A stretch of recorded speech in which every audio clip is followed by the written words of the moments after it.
Esta semana, haciendo una pequeña lectura de historia de la filosofía, me encontré con una declaración. Lo único constante es el cambio. ¿Quién dijo esa frase? ¿Alguien lo recuerda? En historia de la filosofía, creo que en el colegio todavía se enseña filosofía, ¿cierto?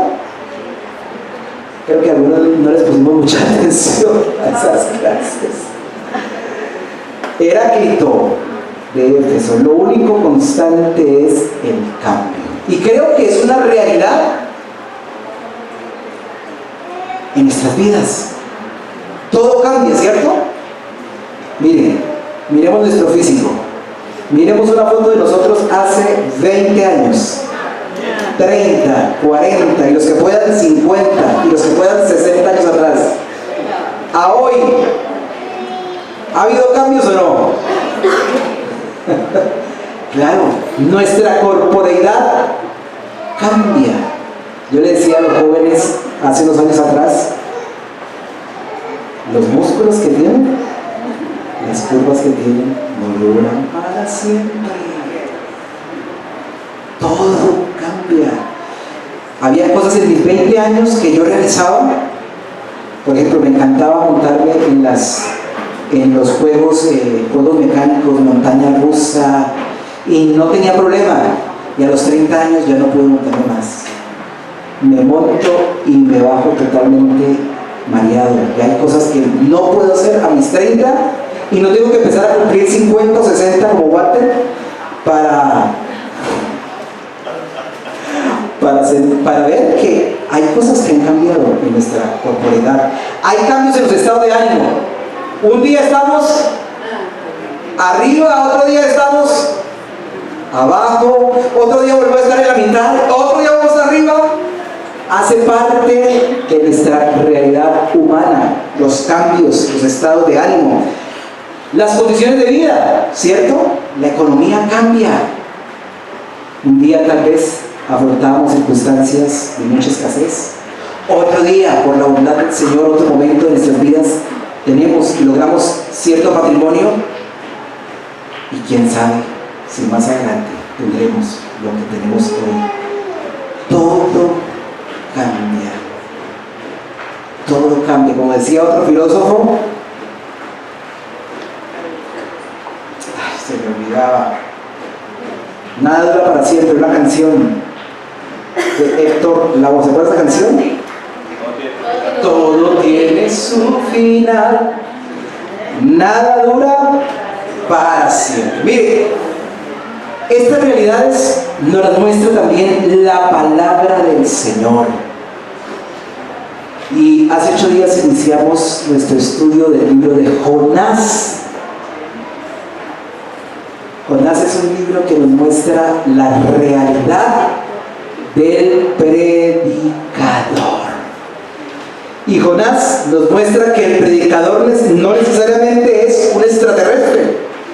El predicador no es un Superman. O la predicadora no es una mujer maravilla. El predicador vive una realidad de fragilidad como cualquier ser humano. Y de eso nos muestra, nos habla Jonás. Le pido por favor que me acompañen al libro de Jonás. ¿Dónde queda Jonás? No me digan en la Biblia. ¿En dónde queda Jonás?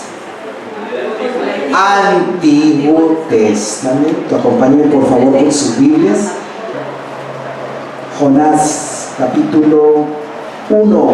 Vamos a enfocarnos hoy en el capítulo 2, pero le pido el favor, es un libro cortico. Vamos a leer desde el capítulo 1. Jonás, capítulo 1.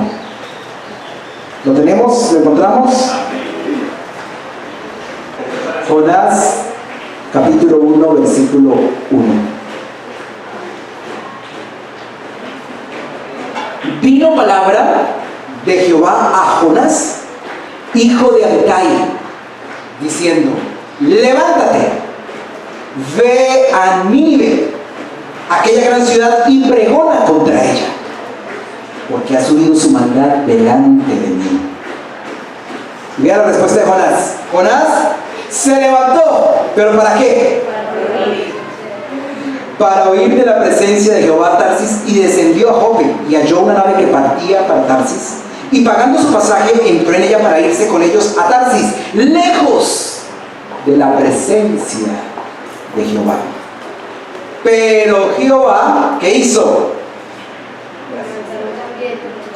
Hizo levantar un gran viento en el mar, y hubo en el mar una tempestad tan grande que se pensó que se partiría la nave.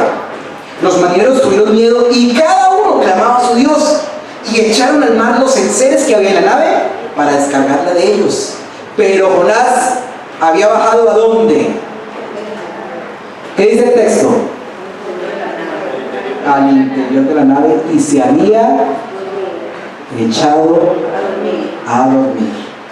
El patrón de la nave se le acercó y le dijo: ¿qué tienes, dormilón? Levántate y clama a tu Dios. Quizá Él tendrá compasión de nosotros y no pereceremos. Y dijeron cada uno de sus compañeros: venid, echemos suertes para que sepamos por quién nos ha venido este mal. Y echaron suertes, y la suerte cayó sobre Jonás. Entonces le dijeron ellos: decláranos ahora por qué nos ha venido este mal. ¿Qué oficio tienes? ¿De dónde vienes? ¿Cuál es tu tierra? ¿De qué pueblo eres? Y él respondió: soy hebreo, temo a Jehová, Dios de los cielos, que hizo el mar y la tierra. Aquellos hombres temieron sobremanera y le dijeron: ¿por qué has hecho esto? Porque ellos sabían que huía de la presencia de Jehová, pues él se los había dicho. Y le dijeron: ¿qué haremos contigo para que el mar se nos aquiete? Porque el mar se iba embraveciendo más y más. Y él respondió: tómenme y échenme al mar, y el mar se les va a quitar, porque yo sé que por mi causa ha venido esta gran tempestad sobre ustedes. Y aquellos hombres trabajaron para hacer volver la nave a tierra, mas no pudieron, porque el mar se iba embraveciendo más y más contra ellos.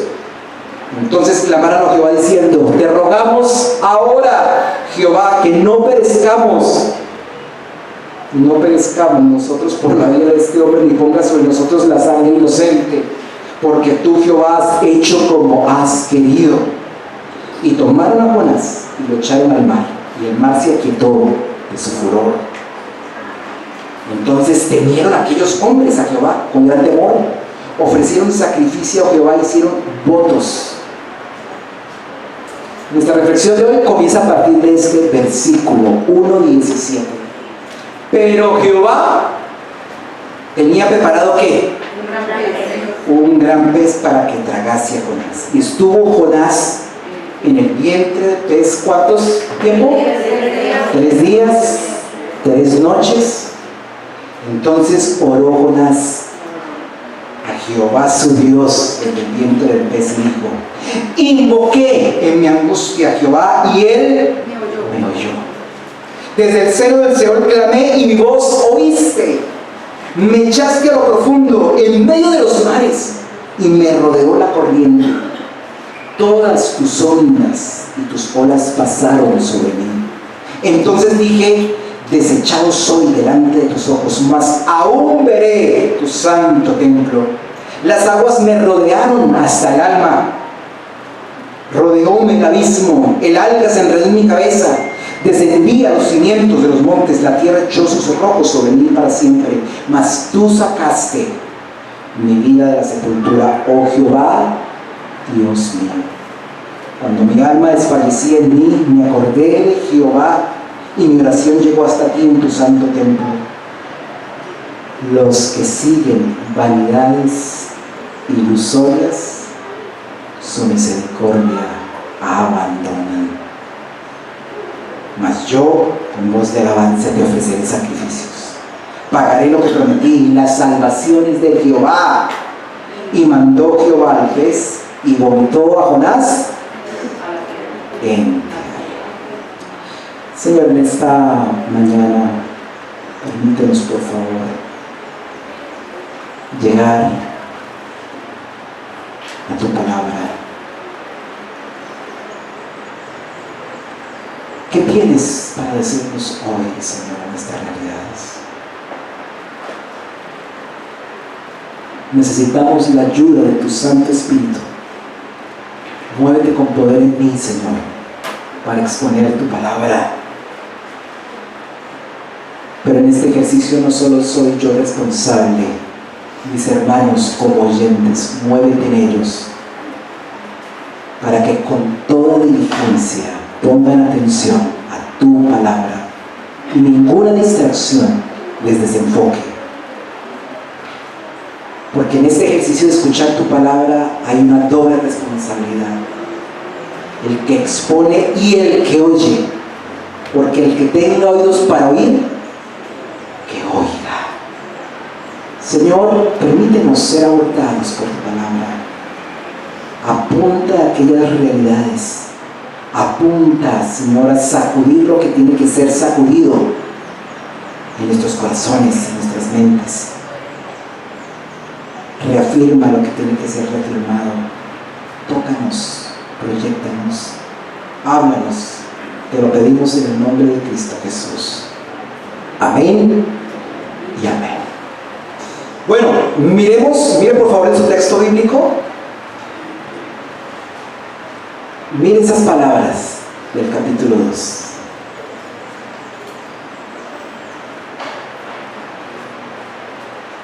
¿Qué denotan esas expresiones de Jonás? Angustia, ¿no? Una realidad de angustia grande, ¿no? ¿Quién se ha sentido alguna vez o ha vivido la experiencia de casi estar ahogado o ahogándose? Imagínese estar en el medio del mar, ser echado en semejante contexto de tormenta. ¿Qué se sentirá, no? ¿Qué más denota? Mire el texto, por favor. Por eso le pido, por favor, mire su texto bíblico. ¿Qué denota esas palabras de Jonás? Les escucho. En ese momento él entendió a lo que tenía que hacer. Yo que estaba en esa angustia para encontrar a Dios, que era lo que tenía que hacer. Oh, oye, Edita, tú puedes repetir textualmente lo que dijiste, dígalo más duro. O sea que en el momento que él se sintió que el pez se lo comió, es donde entendió la misión que él tenía de predicar ¿Y por qué necesitaba entender? porque era la misión que Dios le había puesto y él no lo supo interpretar, mejor yo. Ah, ok. Entonces me diriges a una cuestión bien importante. ¿Cómo era el Jonás del capítulo 1? ¿Cómo era el Jonás? Leímos el capítulo 1. Ayúdenme a conceptuar. ¿Cómo era el Jonás del capítulo 1? Rebelde. ¿Qué más? Incrédulo. Desobediente. ¿Qué más? ¿Cómo era el Jonás del capítulo 1? Altivo. ¿Cierto? Llevado a su parecer. Iluso. ¿Cuál era la ilusión, Walter? Que no se puede escapar de la mirada de Dios. Creyó que sin más ni más la presencia del Señor se reducía tal vez al templo y que se iba a Tarsis. ¿Se acuerdan del mapa que nos mostró Daniel hace 8 días? Dios le había dirigido hacia el oriente y él, como si pudiera hacerlo para tratar de unir al Señor, se fue totalmente al occidente, a Tarsis. Iluso. ¿Qué más? ¿Cómo era Jonás, pastor? Falta de compasión por el pecador. Falta de compasión también de los pecadores, claro que sí. ¿Algo más? ¿Cómo era Jonás? No tomaba en serio a Dios. ¿Podría que ser que no tomaba en serio a Dios? ¿Y conocía a Dios? ¿Y será que a veces nos pasa lo mismo? Creyentes que no tomamos en cuenta a Dios y no lo tomamos en serio. No estaba midiendo las consecuencias, claro está.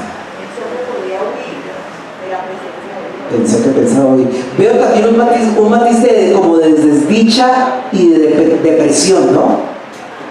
Échenme, como diciendo, aquí, que venga lo que venga, no importa, desdichado, echado a lo que venga, dejado, sumido en la depresión.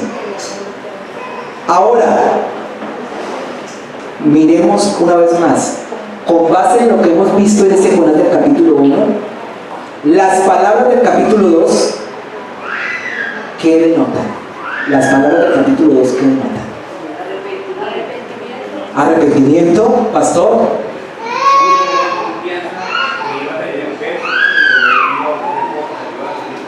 Confianza. ¿Qué más? Hay angustia. Pero, digamos, pensemos en el Jonás del capítulo 1 y en las palabras del Jonás del capítulo 2. ¿Qué ha pasado entre el Jonás del capítulo 1 y 2 para que las palabras que diga el capítulo 2 sean esas? ¿Ha habido arrepentimiento, cambio? Se fue contra el piso, ¿verdad? Le pasó algo que no puede solucionar eso. Exacto, crisis. Se acordó que tenía un Dios, se vuelve a Dios. No creo que a muchos nos pasa eso. Somos tan prepotentes y tan encopetados frente al Señor que creemos que tenemos el control absoluto de la vida y de que nuestra vida depende de lo que nosotros hagamos.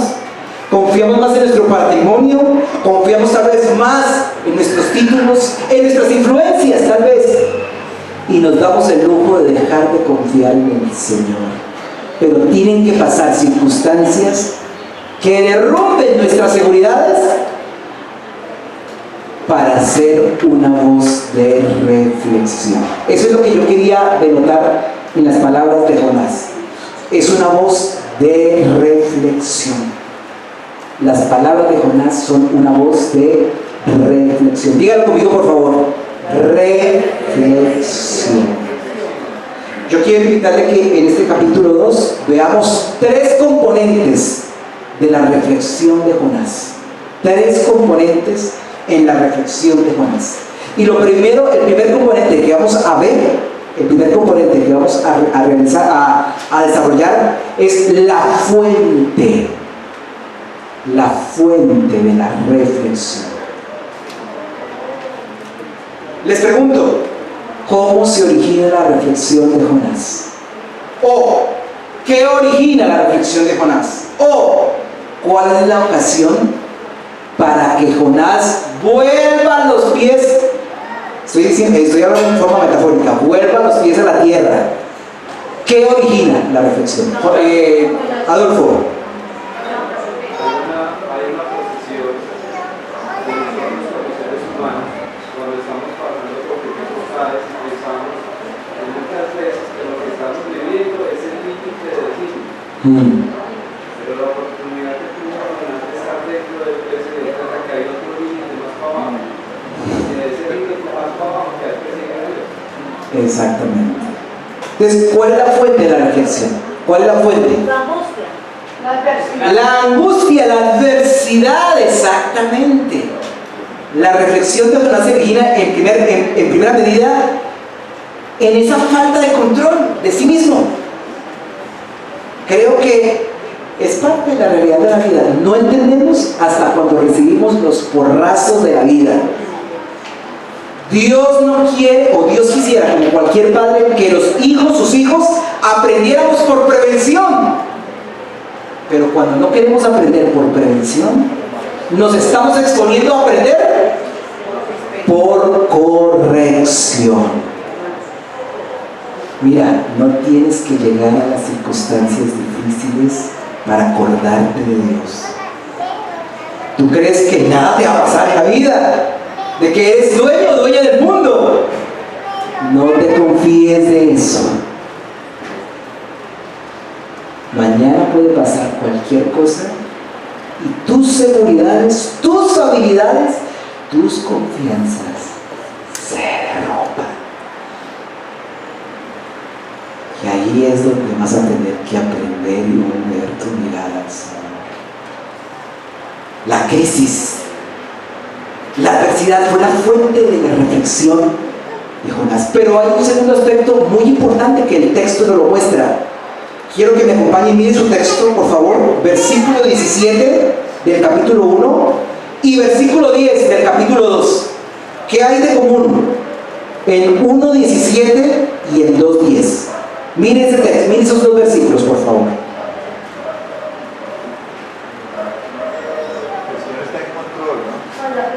El Señor está en control. Mire, ese 1:17 y 2:10 son como el marco de esa reflexión de Jonás.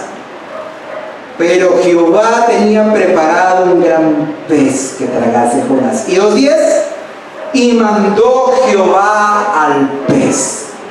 La soberanía de Dios que está por encima de la adversidad. La soberanía de Dios que está en control. Desafortunadamente tenemos que esperar a que nuestras circunstancias se salgan del control nuestro, porque nosotros creemos que tenemos la sartén por el mango. Y resulta que no somos nosotros. ¿Se acuerdan la canción que compartió con nosotros Dairon Herrera? Reyes. ¿De qué te vale alcanzar lo que quieres si detrás del telón está sentado el autor de la vida, esperando que algún día le pongan atención? Lo que tenemos lo tenemos por gracia, por su misericordia y por su inmenso amor. Es por su gracia. No te creas el cuento de que el título que tienes hoy, de que el trabajo que tienes hoy es al azar y por tu propia mano. No te comas ese cuento, por favor. Lo que tienes hoy es por la gracia y obra del Señor. La soberanía de Dios. En medio de la reflexión, en la frontera de la reflexión está el mover de Dios. Dios está siempre en control. Esa es la fuente de la reflexión. Y es la adversidad y es la soberanía de Dios los que permiten o le permiten a Jonás gestionar la reflexión.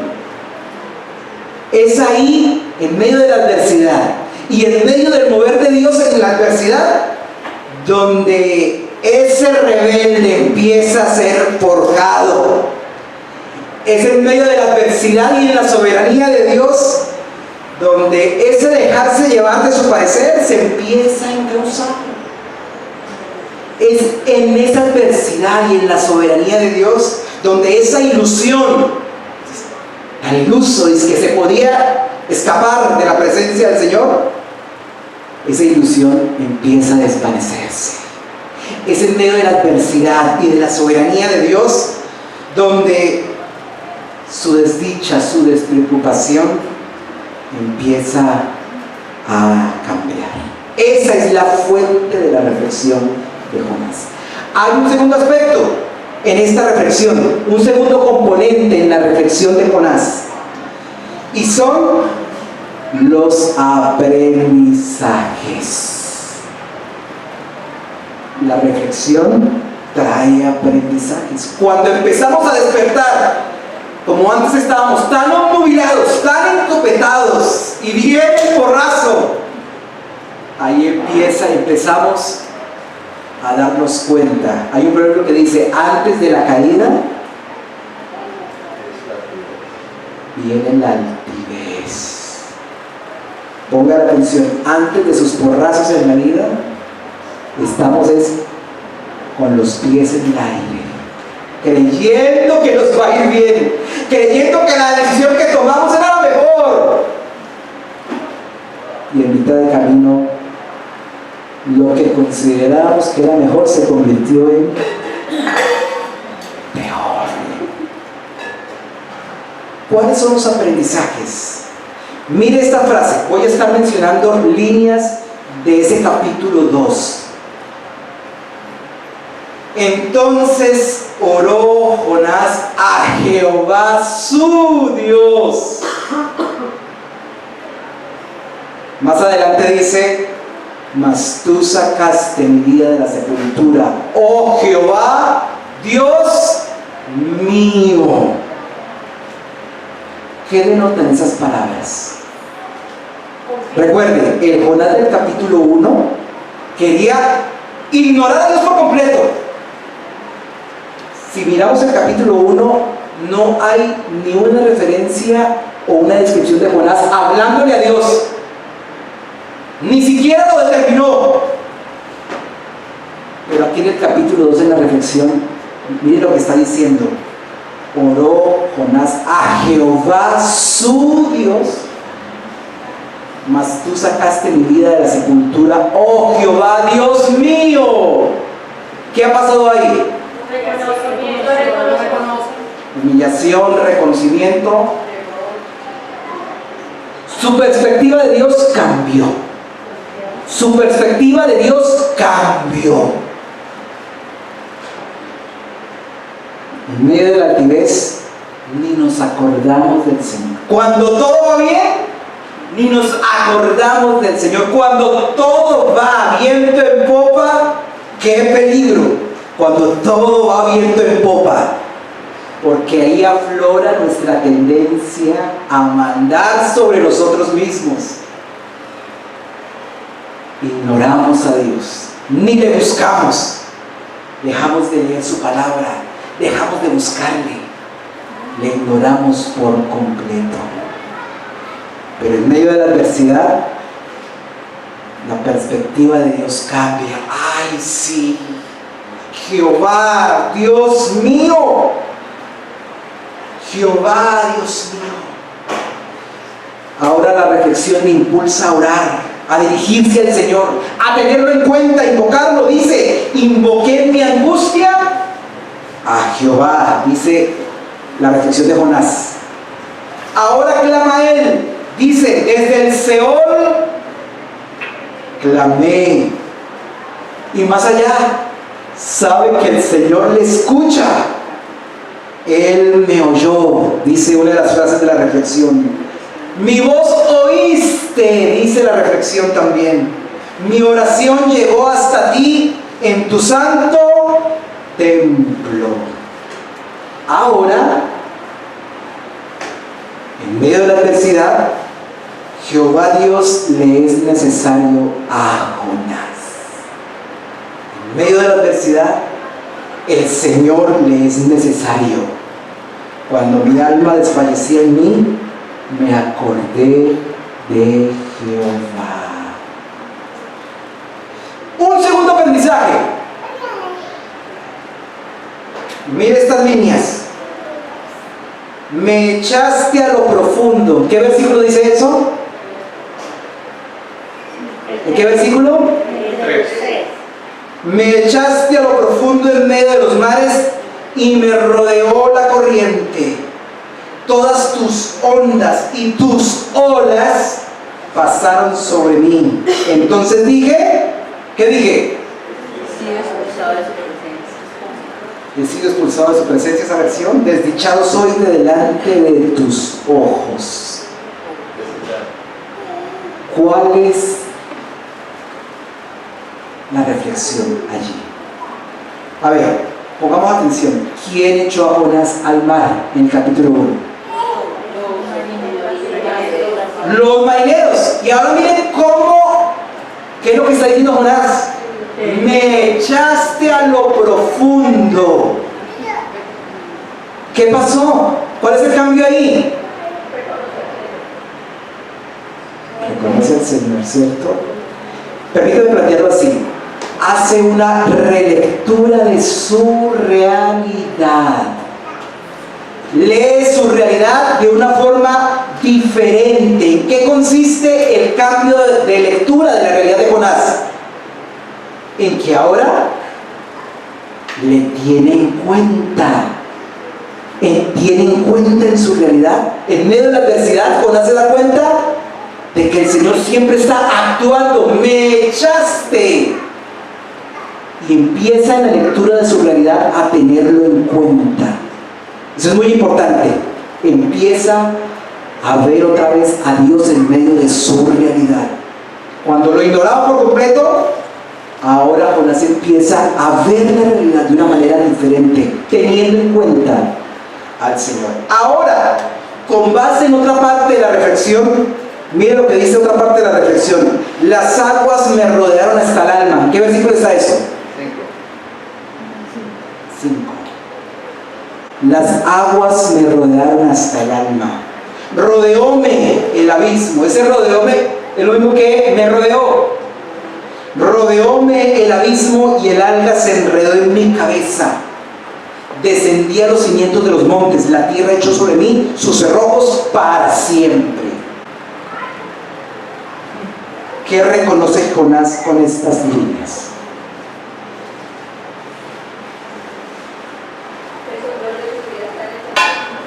Perdón, Lucerito, ¿te escuché? Que Dios tiene control de su vida.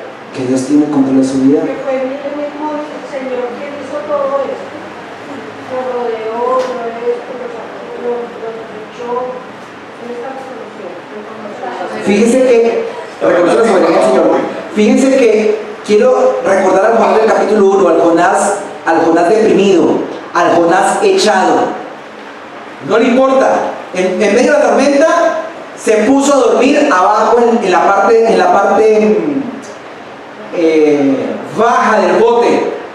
Quiso ignorar por completo lo demás. Cuando ya pasa lo que pasa, que echan suerte, dice el texto, y le preguntan a Jonás: échenme. Pero ahora el Jonás con estas líneas se está dando cuenta de dónde está metido. ¡Uy! Estoy inundado, las aguas me rodearon hasta el alma. El abismo del mar me está rodeando. Las algas me tienen acongojado, me tienen enredado. ¿De qué se está dando cuenta Jonás allí? Permítame decirlo así. Jonás empieza a darse cuenta de que fue su rebeldía la que lo metió en ese escenario. Jonás empieza a dar cuenta de que fue su desobediencia la que lo metió en ese escenario tan tétrico. Jonás empieza a darse cuenta de que fue el dejarse llevar de su parecer lo que lo ha ubicado en este escenario de adversidad. ¿Recuerdan? Hace 8 días hice la invitación a uno de los servicios, no me acuerdo si fue para el del viernes o al del domingo, y les decía: nosotros mismos construimos las caídas de la vida. No le echemos la culpa al Señor de las caídas en las cuales nos metemos. Nosotros mismos con nuestra rebeldía, nosotros mismos con nuestra prepotencia, nosotros mismos con nuestra altivez, nos metemos en los escenarios de adversidad. Muchas veces. En algunas ocasiones no. Nos preguntamos: ¿y por qué me pasa esto?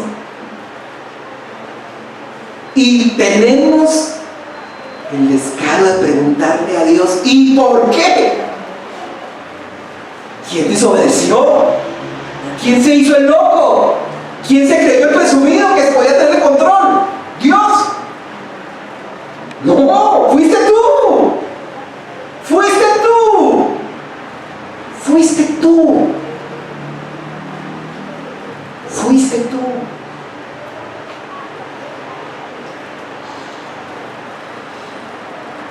Este es el segundo aprendizaje. Jonás se da cuenta de que fue por su rebeldía, por su prepotencia, por su altivez que se metió allí.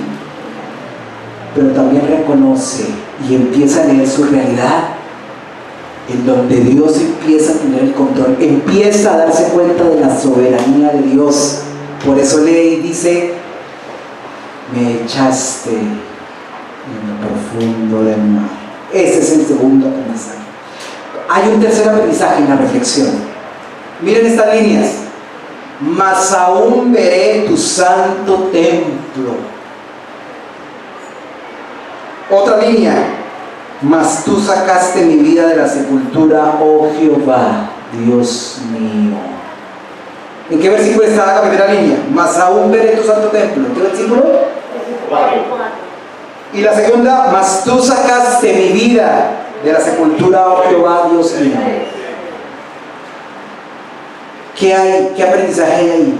¿Qué se empieza a ver en esa reflexión? Que cuando uno reconoce, el Señor tiene misericordia. Entonces empieza la misericordia. ¿Qué más se ve allí? Esperanza.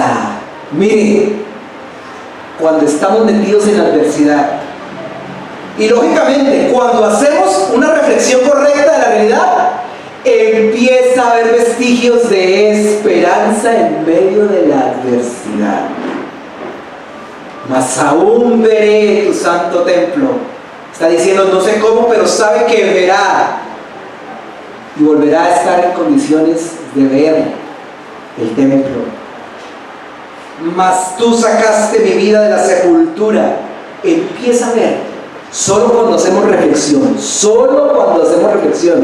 porque muchas veces en medio de la adversidad ni siquiera hacemos reflexión, ni siquiera sabemos cómo leer la adversidad. Solo cuando hay reflexión podemos empezar a ver la esperanza. Ya hemos visto dos componentes de la reflexión. Uno, la fuente, dijimos, la adversidad y la soberanía del Señor. Eso es lo que nos permite hacer reflexión. En segundo lugar, hemos visto tres aprendizajes. ¿Cuál es el primero? ¿Cuál es el primer aprendizaje que vimos? Lo acabamos de ver.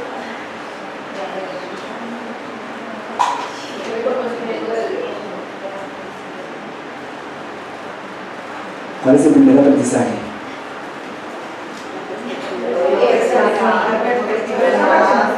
La perspectiva de Dios cambia, eso es. El segundo aprendizaje.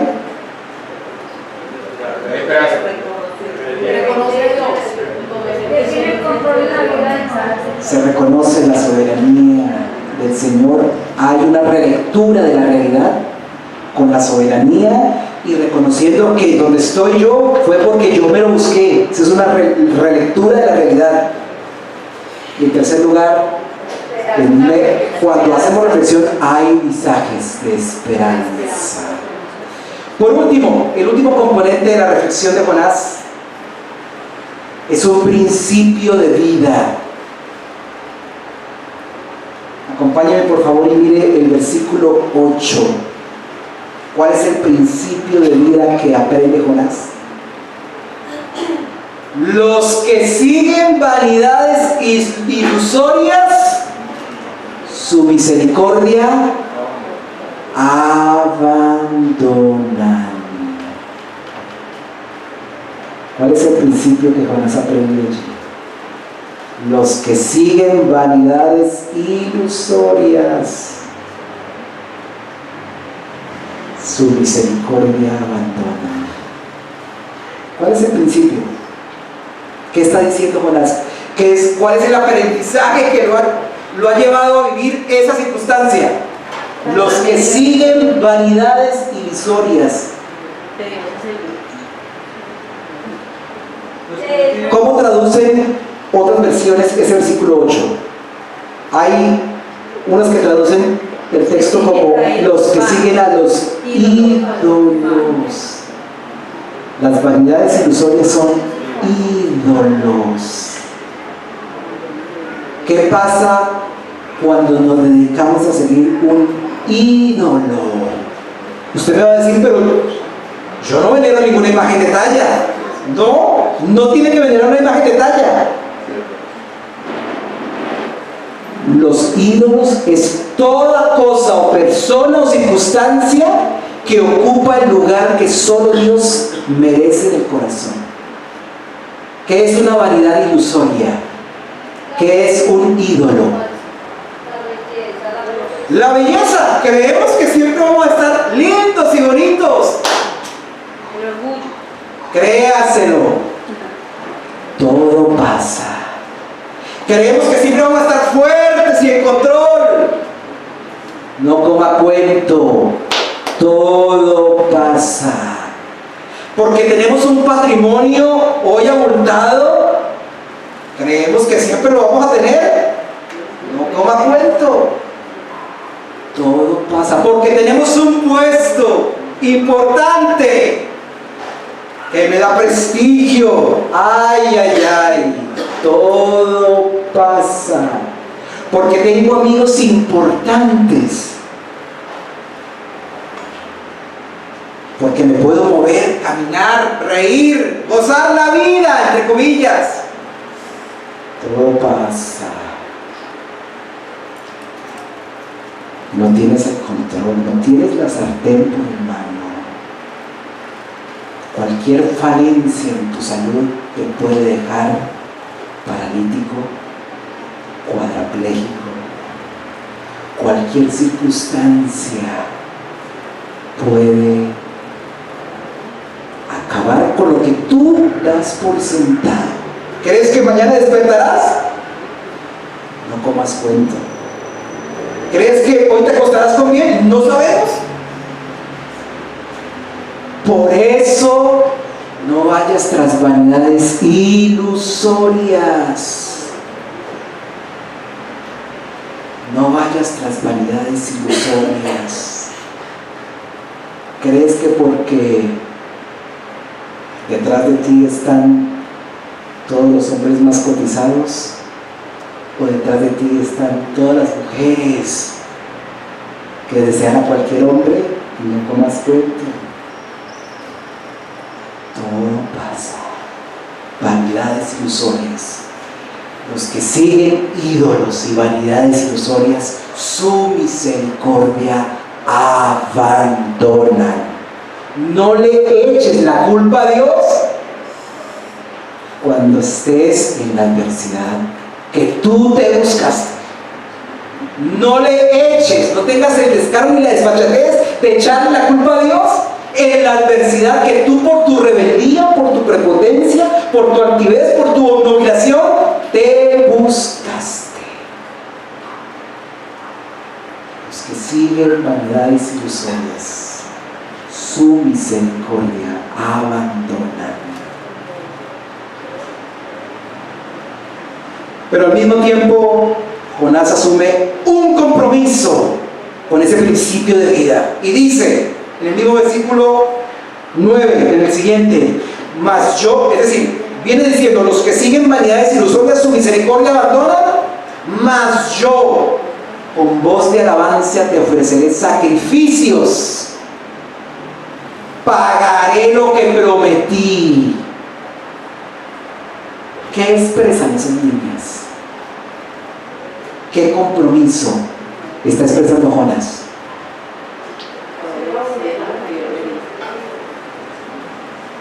Ese término, pagaré lo que prometí, está diciendo, yo considero valioso caminar contigo. Yo asumo el compromiso de vivir para ti y lo cumpliré.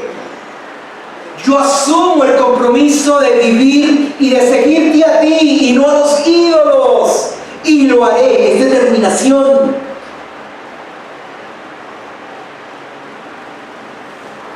Por último, Jonás declara una convicción: la salvación es de Jehová. Está diciendo, la salvación no está en mí. La salvación no está en mis capacidades. La salvación está en mis recursos. La salvación está en mis títulos. La salvación está en mi patrimonio. La salvación es de Jehová. Quiero invitarle a que cerremos nuestros ojos, por favor.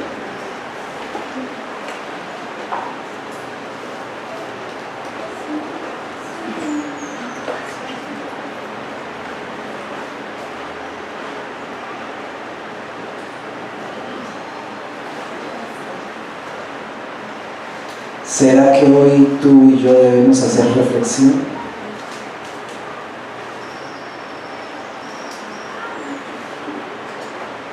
¿Será que tú y yo hoy no necesitamos una cachetada en la cara de parte del Señor para despertar?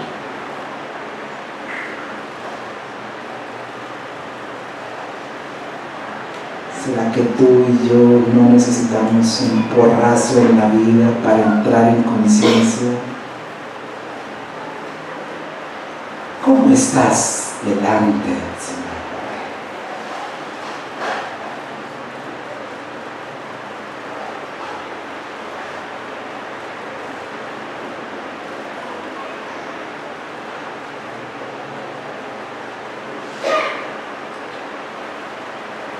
por unos segundos preséntate delante del Señor.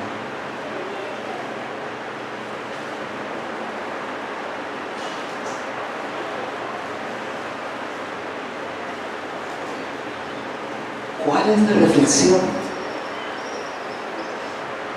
Si puedes hacer una oración que sea una expresión de reflexión allí, en tu puesto, por unos segundos, hazla delante del Señor. ¿Cuál es la convicción que debes asumir? ¿Cuál es el compromiso que debes asumir delante de Dios? Tal vez has abandonado los principios de su palabra. Tal vez has abandonado tu relación con el Señor y has desplazado.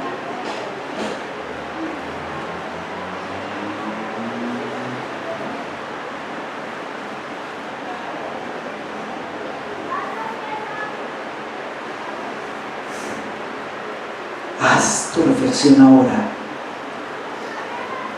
No esperes a que recibas golpes profundos en la vida para darte cuenta de tus equivocaciones. Haz reflexión por unos segundos.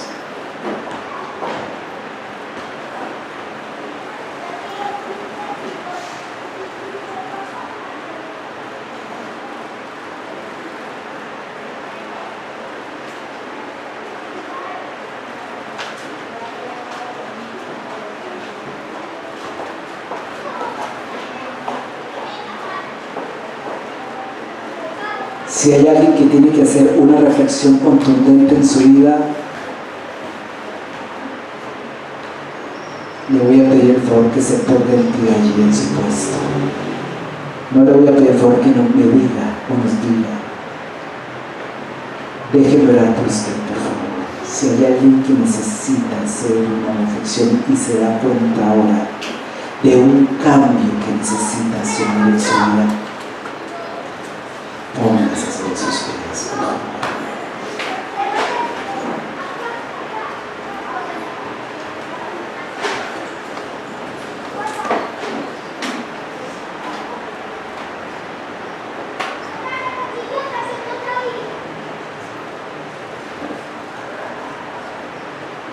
Le invito a que levante sus manos al Señor.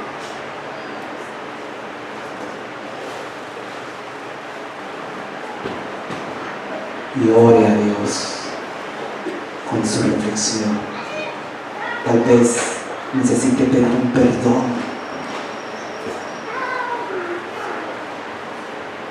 Tal vez caíste en conciencia de una advertencia. No te ha pasado nada, pero gracias a la misericordia de Dios hoy pudiste darte cuenta de una advertencia. Dile: Señor, hago caso de esa advertencia.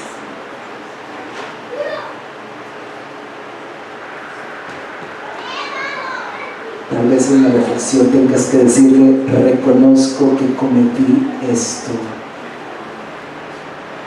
delante de ti. Hazlo con tu oración.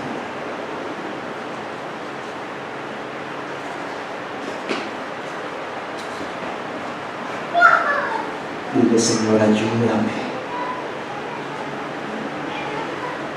renuévame,